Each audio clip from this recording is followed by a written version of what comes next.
இப்படி இந்த உலகம் போற போது ஏன் ஆண்டவன் படைப்புல 6 அறிவு எல்லாருக்கும் இல்ல தெரியுமா? இருக்கு 6 அறிவு பயன்படுத்துறதுல சில பேருக்கு 5 அறிவு, சில பேருக்கு 4 அறிவு. பாவம் மக்களும் ஐயறிவிடுவை என்பது தொல்காப்பியம். கம்பரே பாடுறாரு மக்கள் விலங்கு ஒண்ணுன்னு. அப்படின்னா என்ன அர்த்தம்?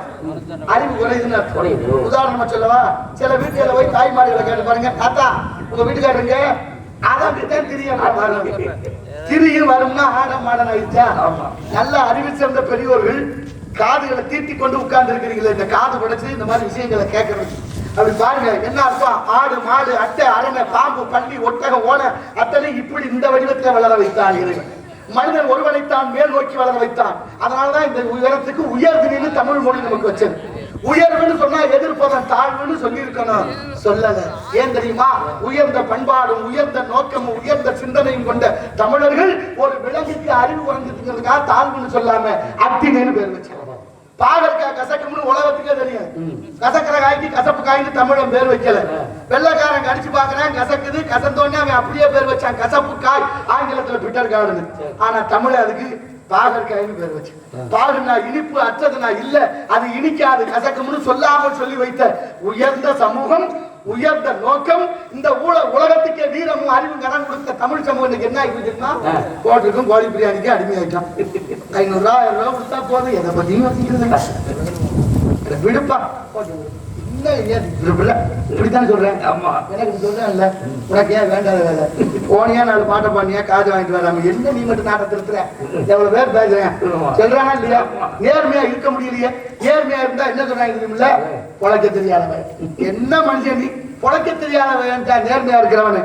உலகத்துல இருக்கிற அயோக்கியத்தை நான் அம்புட்டும் பண்றேன், அவன் தான் புத்திசாலி பேசுறேன்.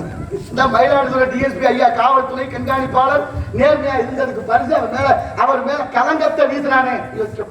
எங்க போய் சொல்ல கேட்கிறோமா? நம்ம எதை பத்தியும் வாயை திறக்கிறது இல்லையே. அபிராமி தெரியுமா உங்களுக்கு? எந்த அபிராமி? அம்மா அபிராமியா? அபிராமினா எந்த அபிராமின்னு கேட்கணும். ஏன்னா அபிராமி நிறைய இருக்காங்க. அபிராமி பட்டர் சுப்பிரமணிய சுவாமி, அவர் அபிராமி பட்டர்னு ஒருத்தர் இருந்தாரு. அம்பாள் அபிராமி திருக்கடையூர்ல அபிராமி வச்சிருக்கால, ஈசனுக்கு பக்கத்துல இடப்பாகத்தை பெற்றவள் அந்த அபிராமி.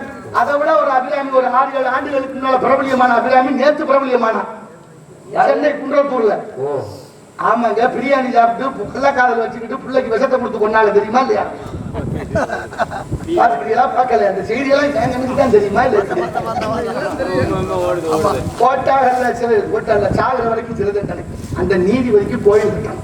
தீர்ப்பு இன்னும் ஒரு வருஷம், அப்பவே 1 மாதம் 2 மாதத்துல தீர்ப்பு சொல்லியிருக்காங்க. காலம் தாழ்த்தி இந்த நீதியை வழங்கினதான் கொஞ்சம் சங்கடம். மற்றபடி 2 பேருக்கு ஒரு பெத்த பிள்ளைய முந்தி தவம் கிடந்து 300 நாள் சுமந்து அந்தி பகலா சிவனை அச்சித்து தொந்தி சரியை சுமந்து பெற்ற தாயார் தனக்கு எளிய தங்கள் மூட்டுவேன் என்றார் பட்டினத்தார். அவங்க அம்மா பட்டினத்தார் 9 கோடி சொத்து செட்டியா இருக்கு. அப்பவே என்ன மய ஒரு வார்த்தை கேட்டுட்டாங்க, காதற்ற ஊசியும் மாறாது காணும் கடை வெளிக்காது. ஏன்டா பறந்து பாடுபட்டு சொத்து சேர்க்கிற? எதுக்கு இது சொத்து? நீ செத்து போனீங்க குண்டு வர கூட வராதுன்னு நேரடியா கேட்கல, சொல்லாம சொல்லி வச்சார். எழுதி வைக்கிறார் பாருங்க, காதற்ற ஊசியும் மாறாது காணும் கடை வலிக்கு. கடைசி வழியில வராது, இது ஊசி கூட வராது, குண்டு ஊசி கூட, காது இல்லாத ஊசி கூட வராது.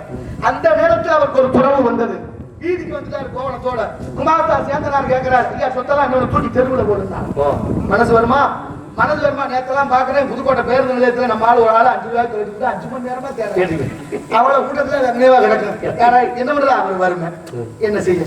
ஆனாலும் பாருங்க, பட்டினத்தார் சொன்னாரு, சாமியாரா போயிட்டாரு, ஊரை விட்டு ஊரு போகலாம்னு நினைக்கிற போது அவங்க அம்மா வந்து கேட்கிறா, அப்பா கெட்ட கடன் இருக்கிறா, எனக்கு ஏதாவது ஒண்ணும் சொல்லாம நான் செத்து போயிருவேன்டா, நீ கவலைப்படாதமா, நீ உயிரோட இருக்கிற வரைக்கும் இந்த ஊர்லயே இருக்கேன்னாரு. ஒரு அந்த வேட்டியில ஒரு முடிச்சு போட்டு விட்டா. இந்த முடிச்சு என்னைக்கு அவளுங்கிறதோ அன்னைக்கு நான் இறந்துருக்கேன் தெரிஞ்சுக்க. இப்போ ஊருக்குள்ளே சுற்றுலாரு பட்டினத்தாரு, தாயார் இறந்துட்டாங்க. தாயார் இறந்துட்டாங்க செய்தி கொஞ்சம் கொஞ்சமா உணரப்படுது, உணர்த்தப்படுது. இப்ப அங்க கட்ட மட்டையெல்லாம் அடிச்சு தாயாருடைய உடம்ப வச்சாச்சு. ஏந்து ஓடுறாரு பதவி போய், எங்க அம்மா வேலை தீ வைக்க போயலாம் வைக்காதீங்க, என்ன 7200 மணி நேரம் கனவுல சுமந்த குடியிருந்த கோவில் ஈ கடிக்காம எறும்பு கடிக்காம அவளுக்கு எனக்கு தலைவலினா அவளுக்கும் தலைவலிக்கும், எனக்கு பசினா அவளுக்கும் பசிக்கும். அப்படிப்பட்ட தாய் மேல ஒரு நெருப்பு இல்லாம அதை தீப்பிச்சு சுட்டாலே தாங்க முடியாது.